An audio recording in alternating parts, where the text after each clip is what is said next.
Olá, eu sou Maiara Folco, jornalista convidada pelo Grupo Impacto de Comunicação para comandar a primeira bateria de entrevistas sobre as eleições municipais 2024. E neste primeiro episódio, nós vamos conversar com Breno Salomão, que é vice-prefeito da cidade de Lagoa Santa e atual pré-candidato às eleições de outubro. Muito obrigada pela sua participação, Breno. E lembrando que nós iremos receber 2 candidatos que aparecem nos 2 primeiros lugares na pesquisa encomendada pelo Grupo Impacto de Comunicação. As entrevistas serão em ordem alfabética. Breno, muito obrigada pela sua participação. A primeira pergunta é a seguinte: de acordo com a pesquisa convocada pelo Grupo Impacto de Comunicação, pelo Instituto Sigdados, você aparece em primeiro lugar, essa pesquisa que foi realizada em março. Por enquanto, então, você está à frente nas pesquisas. A que se deve isso, Breno? Oi, Maiara. Obrigado pela oportunidade aqui do Grupo Impacto. Eu acho que se deve muito ao trabalho que foi realizado aqui na Prefeitura de Lagoa Santa. Não só como vice-prefeito, eu fui secretário de Desenvolvimento Urbano durante 7 anos e já tive uma passagem também com o atual prefeito Rogério, nos 2 primeiros mandatos dele, como secretário de Obras e secretário de Planejamento. Então já tem um trabalho construído em Lagoa Santa, tem uma trajetória já trilhada também. Eu acho que isso faz com que a população reconheça esse desenvolvimento, essas coisas que estão acontecendo em Lagoa Santa, nesse trabalho que eu pude estar junto com o Rogério, tá entregando para a cidade. A gente percebe que o seu principal adversário, o ex-prefeito Genesco Aparecido do MDB, tem feito duras críticas às pesquisas que te colocam na liderança. O que você acha desse posicionamento? Tem te incomodado? Não me incomoda não. Eu não perco o meu foco, né, com relação aos adversários. Eu tenho que ficar preocupado naquilo que eu tenho que fazer no meu trabalho. Pesquisas são várias pesquisas que a gente tem conhecimento, que a gente tem acesso, e todas elas a gente está sempre à frente. Então eu não acredito que todas estão erradas, né? Eu acho, então, que é um trabalho isento que foi feito, não só pela revista Impacto agora, mas outras também que foram feitas. E a gente tem certeza que o trabalho está sendo bem feito, está tendo uma credibilidade e tem o reconhecimento da população. Então, isso nos deixa muito tranquilo, né? O foco nosso, a gente não entrou em campanha, nem em pré-campanha. Nós estamos trabalhando com a prefeitura. Até início de janeiro eu ainda era secretário de Desenvolvimento Urbano. Dia 5 de janeiro eu saí da secretaria. Então começa agora com pré-campanha, mas assim, muito tranquilo, sem essa confusão toda que o lado adversário está fazendo, né? E a gente sabe que é o modus operandi, mas se a intenção é nos tirar do foco, está muito enganado, isso não vai acontecer. A gente tem um caminho que está sendo trilhado e a gente vai seguir firme nesse caminho. A campanha de vocês, então, vai ser baseada aí na proposição, do debate de ideias, como que vocês estão programando esse percurso daqui para frente?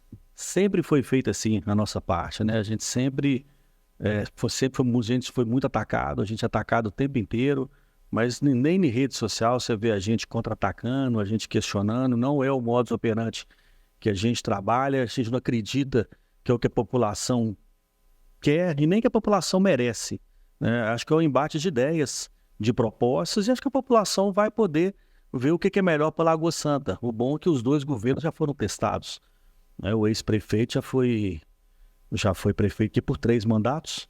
Eu trabalho com o Rogério já também em alguns mandatos. Então a população consegue tranquilamente perceber os 2 governos, o que eles fizeram para a cidade e qual que é a condição que eles têm dessa Lagoa Santa do futuro que está sendo construída, uma Lagoa Santa que cresce muito rápido. É uma cidade hoje reconhecida como uma cidade de desenvolvimento sustentável, desenvolvimento planejado. E a população vai ter, nesse debate de ideias, pelo menos da nossa parte, ela vai ter toda a possibilidade de escolher qual que é o melhor caminho que ela quer para os próximos anos, né? Esse governo que vem contra a gente aqui, ele já foi também testado não só com o Genesco, que é candidato, mas como seu filho, que também foi vice-prefeito do Dr. Fernando, que foi um antigo prefeito, que a cidade sabe bem como foi esses 4 anos sofríveis, né, que ela passou aqui. E Breno, você como vice prefeito do Rogério Avelar teve uma atuação bastante destacada aqui no município, tanto é que o governo de vocês teve aprovação de 67% das pessoas que participaram dessa pesquisa. Qual que é a sua avaliação deste período em que esteve ali participando da prefeitura? É muito positivo, e quando a gente entra bem nessa avaliação positiva do governo, que a gente entende quais são os pontos principais, 90% deles eram exatamente da área que eu atuava, que é o desenvolvimento urbano. Então isso mostra que a gente construiu um trabalho bem sólido, né, lá na frente da secretaria. E a gente vai espelhar esse trabalho que foi feito no desenvolvimento urbano para toda a prefeitura como um todo, né? O Rogério tem uma grande vantagem que ele te deixa trabalhar, né? Ele sempre confiou em mim, ele me dá toda a liberdade para eu poder conduzir as políticas públicas e todas as políticas institucionais do município também. Então todo relacionamento que tem com o Câmara de Vereadores, ele é feito comigo. O relacionamento a nível de assembleia, a nível de congresso também ele é feito comigo. Então isso dá para a gente uma bagagem muito grande e uma tranquilidade em poder assumir a prefeitura a partir de 2025, num desafio que sempre tem, né? Não adianta a gente achar que a cidade ela não tem problemas e desafios, a gente sabe que tem. A gente tem que ter coragem e conhecimento para poder enfrentá-los, né? Hoje, cada vez mais, a gente entende que a população quer um gestor, né? Uma pessoa que tenha conhecimento técnico, que tenha condição de administrar uma cidade. E com essa bagagem que eu tenho ao longo desses anos, isso me deixa muito tranquilo para esse desafio que vem pela frente aí. A pesquisa também indicou alguns pontos que não estão agradando a população. Aí, em primeiro lugar, aparece a saúde e, em seguida, o transporte público. Vamos começar falando da saúde? A que se deve essa avaliação negativa, na sua opinião, e o que será feito, né, a partir do momento em que caso você ganhe, né, esses próximos pleitos? E a saúde a gente tem que dividi-la em dois tópicos, né? O primeiro dos tópicos é aquilo que é de responsabilidade exclusiva do município, são as unidades de saúde. E a gente tem o Hospital Santa Casa, que é um hospital sob intervenção judicial, que a prefeitura paga a conta, junto com o governo estadual e o governo federal, mas o município não tem gestão efetivamente sobre o hospital. Então, quando a gente olha as pesquisas, a gente vê que há uma grande reclamação no hospital. Ali precisa realmente ter um trabalho a quatro mãos, não adianta ter um trabalho de briga, eu acho que não é esse o caminho, é sentar realmente na mesa com os diretores do hospital, com a prefeitura, e pegar toda essa carência, essa deficiência que é colocada pela população, para a gente poder enfrentar isso com muita coragem e resolver, não é? A parte que cabe à prefeitura, que são as unidades de saúde, o município também faz uma avaliação semestral dos seus serviços, e a gente sempre, quando faz uma avaliação da saúde, a saúde ela é mal avaliada por todo mundo, quem usa e quem não usa, né? Mas quando a gente faz uma avaliação das unidades de saúde, das pessoas que realmente utilizam a unidade de saúde, você sai de uma avaliação muito negativa para uma avaliação positiva. E mais de 70% de quem usa aprova. Tá? Mas é normal, qualquer entrevista que você faz com as pessoas, às vezes ninguém é usuário do sistema SUS, mas como a saúde é mal falada em todos os meios de comunicação, e você pergunta a saúde, é normal que a pessoa fale que a saúde é muito ruim, né? O hospital a gente tem muita reclamação, mas muita reclamação, a gente sabe disso. Eu acho que é o grande ponto focal, que é o principal, onde que a gente vai ter que ter uma intervenção muito grande para que a gente possa melhorar. Tem muito exame represado que a gente vai ter que resolver, tem cirurgias também represadas que precisam ser resolvidas, mas nada que com dedicação, com vontade, né, e com o principal, se colocar no lugar das pessoas que precisam, que não se consiga resolver. Né? Buscar emendas parlamentares para a gente possa fazer essas cirurgias que estão represadas, os exames estão represados, e ter um cuidado maior com a nossa população. Então, na sua opinião, os problemas principais são essas cirurgias eletivas que ficam aguardando, que não conseguem ser feitas, e os exames mais específicos, né? Específicos, que são mais especializados. Isso. Tem algum outro ponto na saúde que... Não, o principal é isso. Eu particularmente, eu fiquei esses 7 anos, apesar de vice-prefeito, como secretário de desenvolvimento urbano, e é uma pasta muito grande. Nós estamos falando que é toda a parte de planejamento, de obras, limpeza urbana, de trânsito e transporte, meio ambiente, regulação urbana. Então, eu não conseguia estar realmente 100% inteirado de toda a prefeitura, não tinha condição. Mesmo sendo vice-prefeito, mas eu ocupava a carga de desenvolvimento urbano. Mas a gente vê hoje, fora da prefeitura, que existem outros problemas que a gente precisa realmente encarar com muito afinco. A gente tem que mexer em algumas feridas que precisam ser mexidas. Eu acho que a principal delas é sempre se colocar no lugar das pessoas. O atendimento mais humanizado. Hoje eu noto isso, que é uma falha muito grande. A gente precisa humanizar melhor atendimento. A gente precisa ter um pós-atendimento que a prefeitura não tem hoje, de realmente ligar para aquelas pessoas e saber como foi o atendimento, desde a hora que ela chegou na unidade de saúde, até a hora que ela saiu, na hora que ela foi na farmácia, se ela foi feita uma cirurgia, como que foi esse prazo da cirurgia. Falta isso na prefeitura, a gente precisa colocar isso em prática, até para a gente poder ter dados e saber onde estão as falhas. Sim. Se você não conseguir ter essa pesquisa de satisfação, vamos dizer assim, com os usuários, a gente não pode generalizar. Às vezes o problema está localizado em uma determinada unidade de saúde, com uma determinada equipe. Então, essa equipe que a gente tem que ter uma atuação para poder minimizar. Né? Então, são problemas, são desafios. Mas hoje, como vice-prefeito apenas e me inteirando completamente do que está acontecendo, não acho que é nenhum desafio que a gente não consiga superá-los e vencê-los. Em relação ao transporte público, por que você acredita que a população, durante a pesquisa, apontou como um problema aqui da cidade? E é um problema mesmo, né? Acho que não só Lagoa Santa.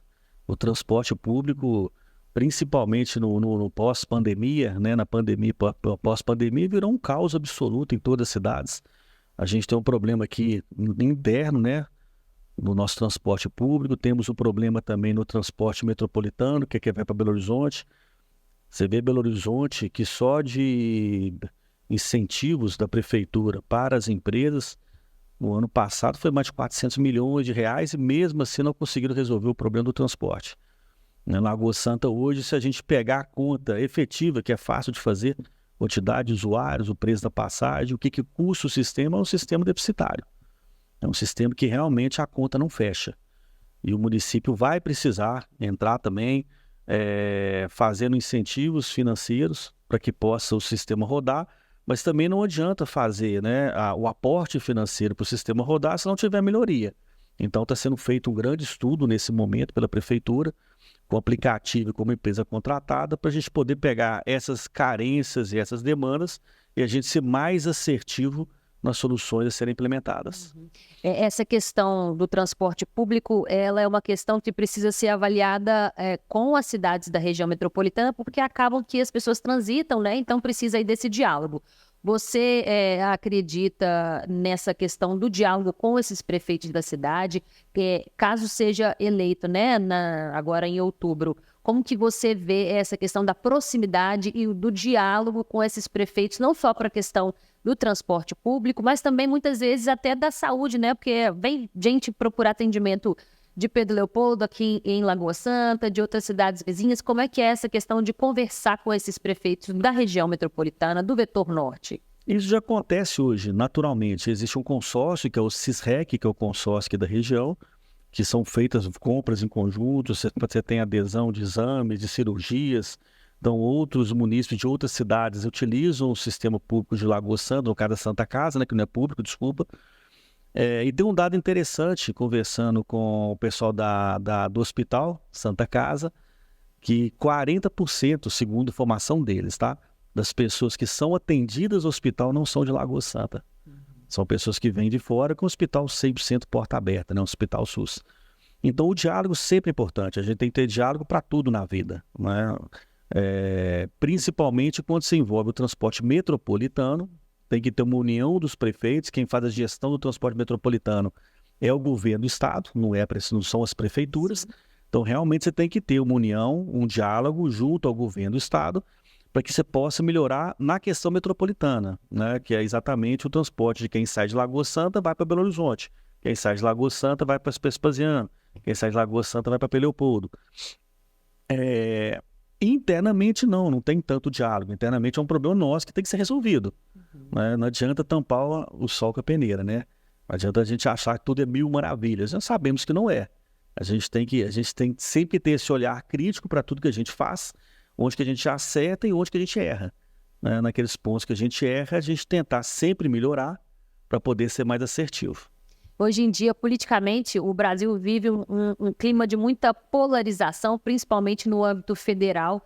Você acredita que essa polarização vai interferir nas eleições municipais? E se interferir, dependendo do resultado, isso dificulta ou facilita o diálogo com essas lideranças? Como é que fica? Então, a nível municipal, essa polarização federal nunca ela chegou nesse nível. Eu imagino também que não vai chegar. Sempre há um embate direita, esquerda, que isso é natural em qualquer eleição. Isso faz parte da democracia, esse debate de ideias. Mas a gente não pode se deixar levar por essa guerra que existe hoje a nível federal. Né? O cidadão vive no município, os problemas estão no município. Os problemas não estão lá no governo federal. É mais fácil um cidadão bater na porta do prefeito, não vai bater na porta do governador, não vai bater na porta do presidente. Tem muitas coisas que a gente sabe que a obrigação é tripartite, a obrigação não é só da prefeitura, tem a obrigação da prefeitura, do estado e da União, e a reclamação toda no município. Só que na hora que a gente pega hoje o bolo arrecadatório, a arrecadação no Brasil, ela é muito injusta, a distribuição. 70% de tudo que se arrecada, né, grosseiramente, fica na mão do governo federal, 20% na mão do governo estadual, em torno de 10% no município. Só que os problemas todos estão onde? Estão no município. Quando você tem problema de asfalto, de mobilidade urbana, de transporte público, de saúde, é tudo município. Né? Então, às vezes, a gente é muito criticado, a gente é muito cobrado, às vezes com demandas que nem são nossas. Né? Então, você pega o hospital, vou dar um exemplo aqui de novo, um hospital que tem um custo hoje mensal de aproximadamente 3 milhões de reais, o município banca praticamente 2, tendo uma arrecadação infinitamente menor do que tem o governo do estado e a União. Né? Então, a saúde pública, se ela fosse, né, se cada ente fizesse a sua parte, a gente teria uma saúde pública melhor. Porque dinheiro no Brasil, no meu entendimento, não falta. É um país muito rico. Né? A distribuição dos seus recursos que é muito mal feita. Sim. Muito mal feita. Então, se houvesse uma distribuição mais justa, acho que o cidadão teria uma vida melhor. Em relação ao turismo, agora me veio, porque Lagoa Santa é uma cidade muito bonita, muito em função da lagoa, né? Que inclusive aqui o estúdio de frente para a lagoa, uma vista privilegiada. Como que é para você a questão das ações de impulsionamento do turismo aqui da cidade, né? Cidade que tem muitos condomínios, uma cidade muito bonita, como que faz para atrair cada vez mais o turista aqui para a região? Tem um dado interessante, antes de entrar exatamente na sua pergunta. Lagoa Santa sempre é conhecida lá fora como a cidade da Lagoa Central, a cidade dos condomínios, cidade bucólica e tudo mais. Só que a Lagoa Santa verdadeira é uma Lagoa Santa que ela não é bem isso. Né? A gente tem hoje em torno de 60% dos nossos cidadãos, dos nossos moradores aí com renda de até 2 salários mínimos. É uma cidade que não é uma cidade tão rica igual as pessoas pensam que ela é. Né?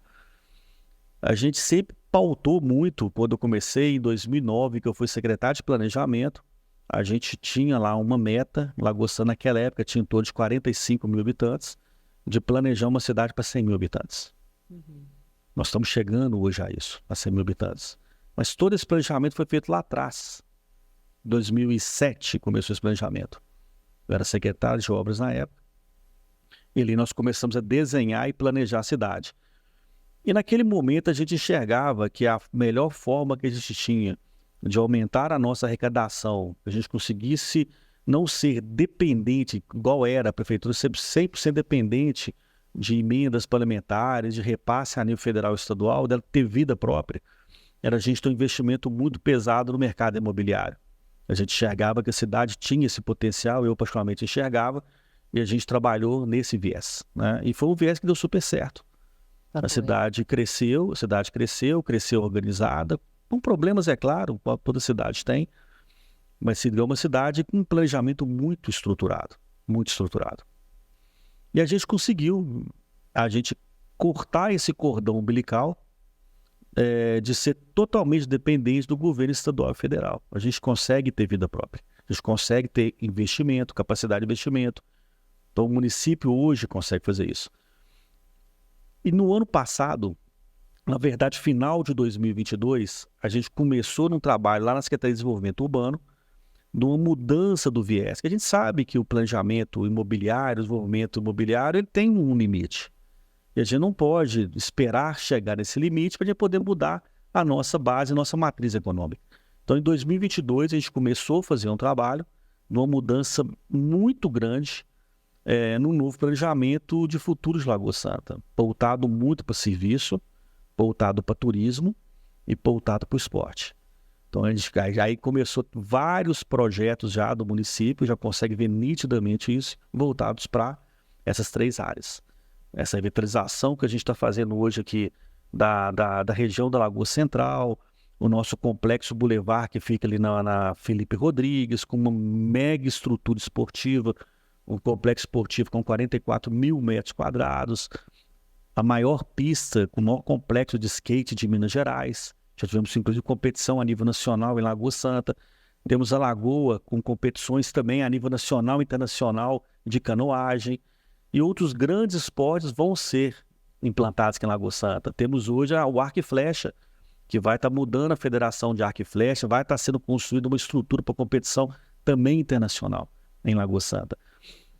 E junto a isso, está para anunciar agora pelo governador Romeu Zema, junto com a Prefeitura de Lagoa Santa, um grande complexo de serviços e entretenimento em Lagoa Santa, com investimento de mais de R$1 bilhão, que é o complexo do Shopping Center com o WTC, que é o World Trade Center.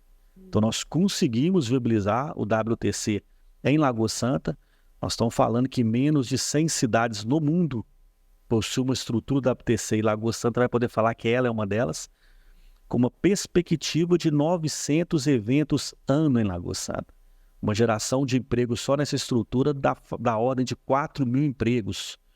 Então, Lagoa Santa vai literalmente para o mundo, né? Nós vamos ter uma necessidade hoje, já trazida para a gente pelo WTC, de construção de mais 4 hotéis em Lagoa Santa. Só para atender essa estrutura do WTC. Então, isso na economia nossa é uma coisa assim, talvez as pessoas não tenham essa noção ainda.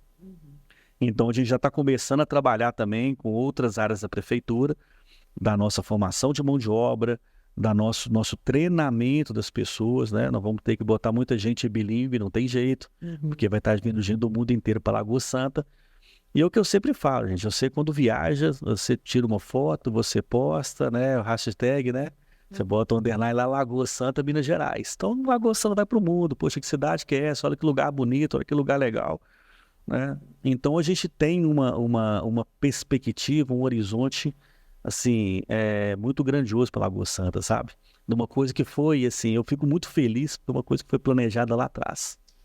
Foi interessante o que você falou, porque quando eu pego na minha memória pessoal de Lagoa Santa, sempre vem grandes condomínios, pessoas muito ricas morando em grandes condomínios, e a gente sabe que a realidade do município, como você mesmo citou, não é só isso, né? Não. Nós temos pessoas que estão em faixas mais vulneráveis. Como que faz para poder administrar uma cidade com essas... Assim, é um retrato do Brasil, né? Com essas discrepâncias e garantir que aquela pessoa que precisa realmente tenha esse respaldo da prefeitura. É um desafio, indiscutivelmente é um desafio.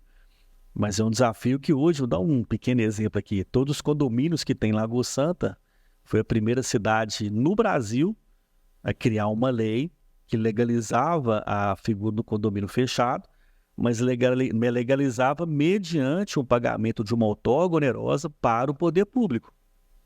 Então, todo condomínio que tem em Lagoa Santa, ele paga um valor anual para ter o direito de ser condomínio fechado.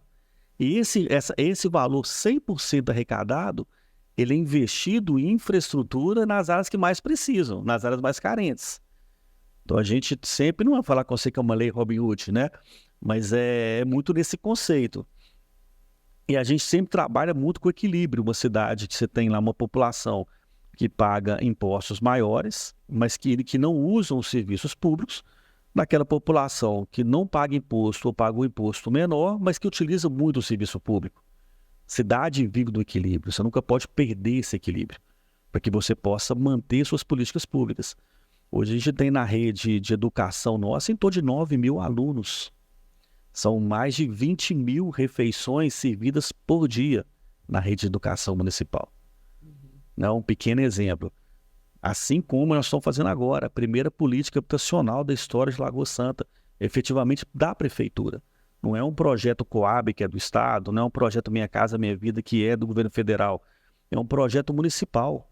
Nunca teve isso na história de Lagoa Santa. Nós estamos construindo agora, vamos dizer, quase que um condomínio mesmo, com 30 casas, que a gente vai fazer a doação dessas casas para aquelas famílias que mais precisam, aquelas famílias que moram em área de risco, famílias que são vulneráveis.